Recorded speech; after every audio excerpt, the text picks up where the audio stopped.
Hi, my name's Dave from DVS. I'm the CTO. Thanks for looking at this video.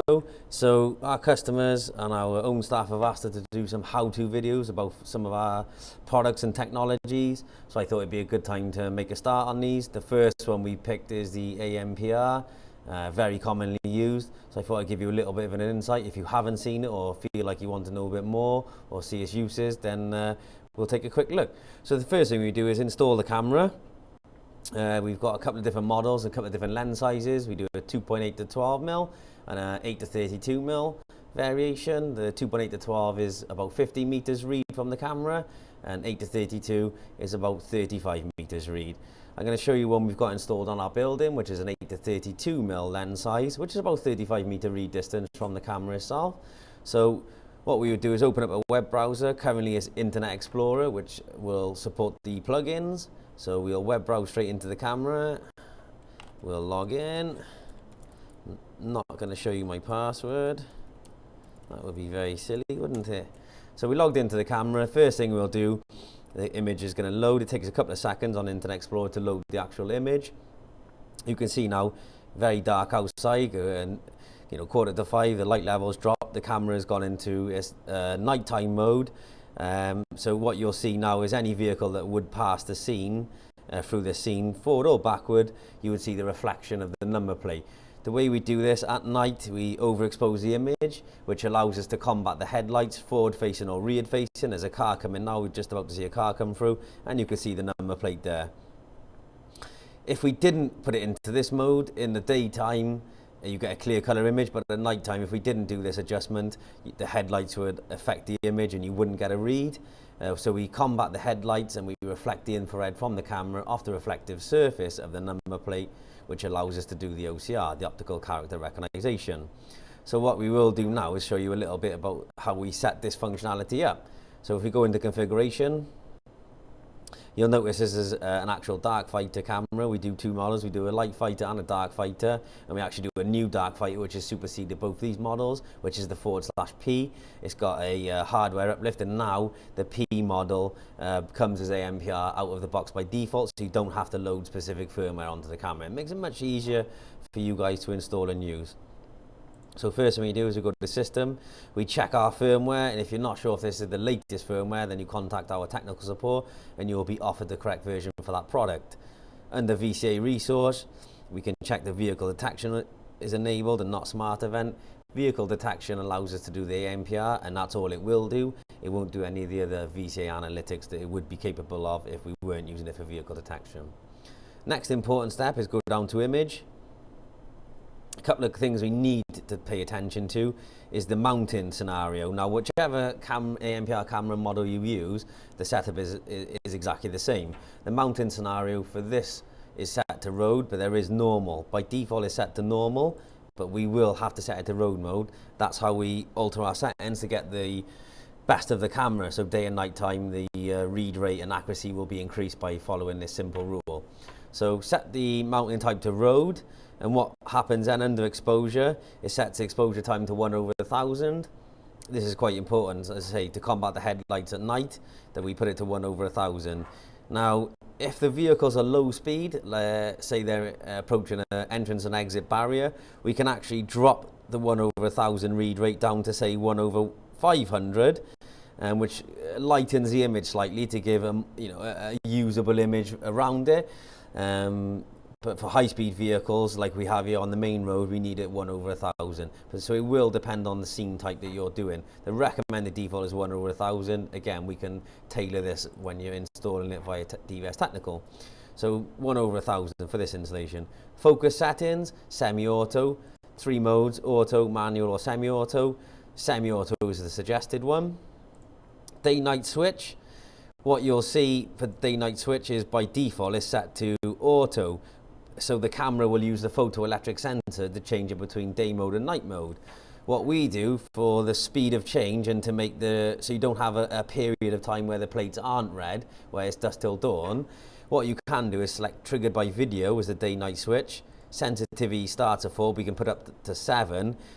The higher the sensitivity, the quicker the image changes from color to black and white. And triggered by video, the camera intelligently manages the video stream. So when it knows it should be in black and white mode, the camera will alter that accordingly. Filter time we can leave on as default, and the smart IR we can leave on or off. If we leave it off, and the so if it's on and the camera is mounted quite low, and the car approaches the camera, the infrared adjusts to get that plate read. If it's mounted quite high, this is mounted about 8 meters high, this camera, then we can leave it as off to give the most IR to that to get the best reflection off the back of the number plate. So for this instance, we'll leave it as off. Backlight settings, they should all be off. White balance can leave as default as AWB1. Image enhancement, again, you don't have to adjust that. And a video adjustment, we send the scene change mode to outdoor and not indoor. Again, if you were installing this indoor, you can happily change that to indoor. And then we can leave local output as off. Next thing you have to do is, if you're adding this to a NVR, DVR, under video and audio, we're set to 12 frames a second. Ideally, you want to be 15 frames or over. So we'll set this to 25 for the best accuracy possible. Wait that to change, and that's changed. We'll just make sure motion detection is off. And it is, wait for that to load, and it's off. And then under road traffic, there are a couple of things we need to do. If you look at the road traffic is where you actually set your detection area up. By default, this is off, so we have to enable that. Then we draw our grid. So we got detection lanes, so we can move these across the width of the road. Then we can save, and that box fills it. Similarly, you can alter the borders to suit. Click save. Oh, it's off the screen. Make sure it's there. And it's saved. So anything that passes through this detection box will attempt to read the number plate. You can adjust that accordingly. Similarly, you can adjust it to 1, 2, 3 or 4 lanes. It's worth noting that the camera can only detect one image at any one time. So if you do make it more than one lane, only one vehicle can be captured at any one time. So it may be better to set it as one big area rather than multiple lanes. Next options we got is the license plate minimum and maximum width. This enables us to adjust the plate read area. So when the plate travels past, we can set the minimum and maximum width of the number plate to allow us to eliminate sign writing on a vehicle, for instance. So if you've got lots of vehicles passing through and it's picking up the sign writing under the OCR and displaying that as a number plate, we can adjust these values to suit, so it should only pick up number plates and eliminate the sign writing. Or if you're not picking up plates when you should, we can adjust that accordingly. What you can do, if I just show you quickly, I've saved one from earlier. So this is the number plate passing through on the road, and how you get the width of the number plate. If you save an image, open it up in Paint, or other applications are available. If you put a crop box around there, you'll see at the bottom there the width of the plate there. So it's 155 pixels wide, and if you look there, so that is above the minimum plate read width, so the plate would be read under that circumstance. So it's a quick way of checking if the plate is in the correct size for the field of view and the camera is set correctly.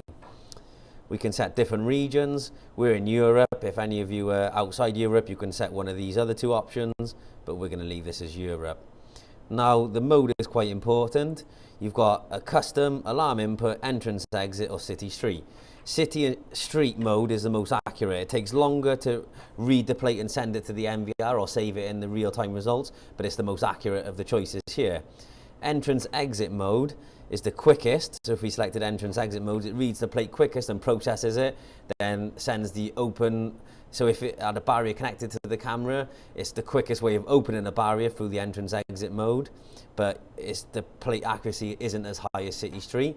Or if you're using it with a third-party software, or you wanted a custom time to open a gate, you can select custom and then select the time interval between the read and the relay trigger on board the camera. Or you can select alarm input. So the alarm input the alarm input would trigger the output. Basically, not really used that one before. It's a new one. It's a custom for another job. So let's put it back to city and street, because that's the mode with the most accuracy. Then you can set your arming schedule there by clicking edit. allows us to adjust this. So if you wanted to have your plate read between certain times, or the plate read to only be action between certain times, you can fill that in. By default it's 24/7, which is what I would expect it to be. Just click save on that. So you've altered some settings. And then underneath then, if you were using a white or black list within the camera itself, this can be used as a standalone product or via DVR NVR, compatible DVR NVR. Speak to the sales staff who will recommend the correct product. But we can actually adjust it. So if you wanted to upload a white list, black list to the camera itself as an Excel based document, we have to then select trigger in source. All there would, so if we uploaded a Excel list and white list or black list was selected, then any vehicle passing through this camera would trigger the output of the onboard camera, then opening the barrier. So any plate. If we wanted to narrow it down, take that off, and have only white list vehicles in that list to open the barrier, you select trigger alarm output and save. Similarly, if you want blacklist vehicles to do that, you trigger the barrier and save. Or other vehicles. Other vehicles are vehicles that are not in the whitelist or blacklist, just other vehicles. And we can trigger on any other vehicle and save that. What we will do is take that out. Take that out. Bear with me. We'll take that out. And take that out. Okay, great. The next step is if you select the picture tab, these are all default. You really shouldn't have to adjust these. If you do need further help with these, please speak to our technical department, but it's a way of altering when it saves the image, of the information saved in that exported image of what goes in there. So all this highlighted information is stored in that captured image, and you can adjust the order it's sent in, and you can adjust the quality and the size and the font color. By default, you should have absolutely no problems. If you wanted to, you can adjust the text, so we can call it DVS LPR, and we can save that, and that's the text that's stored on that snapshot. Now the real-time LPR result gives us a very quick and easy way of validating anything that's been read by the camera. So as you can see here, it's reading plates as they pass. And then now if we look further down this list, so what you will find is it's picking up a number plate there. The detection box is very wide. That vehicle is stationary on the side of the vehicle. It's within this detection box, and it is being picked up as a plate that's in that area. As another vehicle passes through this area, detection area, you will see that plate being detected there. If that vehicle moved out of there, it would stop detecting that plate. We can stop the real-time LPR result as well by unticking that box, and we can also untick country. By doing that, it stops the camera processing that information, but then it doesn't allow you to validate any of the reads that the camera's just seen. So what we'll do is we will wait for a car to pass, turn that on, turn that back on. As the next vehicle passes through in either direction, then we will get that in the real-time LPR result. We'll come back to that in a minute to show you. What you can also do is in the white and blacklist tab, now, you only need to apply the white and blacklist directly to the camera if you're using this as a standalone product or with a third-party system that isn't Hikvision. If you're using a Hikvision NVR or Turbo 3, Turbo 4 DVR, then you can upload the list via the NVR DVR. This is specifically for the camera as a standalone product or with a third-party vendor. So basically what we would do is we'd export that there, and we'll save it onto my desktop. Wait for that to load. Let's load up on their desktop.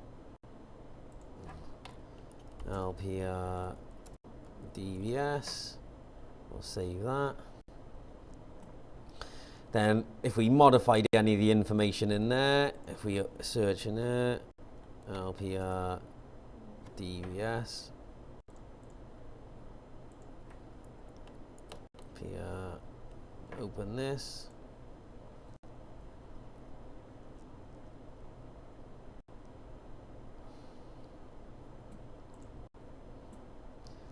Put a plate in there. They can do 2,048 vehicles. So put VU 65WTY.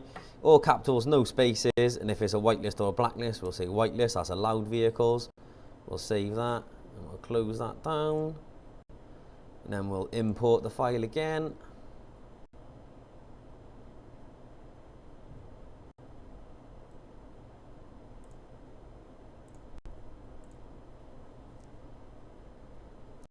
There you go, so my vehicle has now been imported to the whitelist, and you can actually scroll and see all of the vehicles that are saved within that database there. As I say, 2,048 vehicles is the maximum, and that's split between the whitelist and the blacklist. Okay, so if we go back to the real-time ANPR result, so you'll see there where another vehicle has passed through, it's read the number plate, you can validate the text there, the time and date, and the direction of the travel of the vehicle, and it's even reading the country, and it's in lane 1. So if we go back to live view,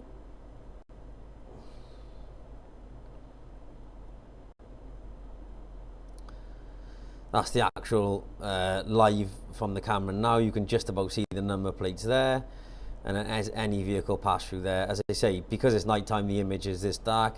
If a vehicle went through forward or reverse, you would see the headlights but clearly see the number plate. And again, this is done specifically to combat that at night. That's about all on the ANPR. I hope it was a benefit to you. If you need any more information, please give our technical guys a call or an email at DVS technical@dvs.co.uk or 02920 455 512. If there's any more videos you need, please feel free to contact us. Thank you for watching.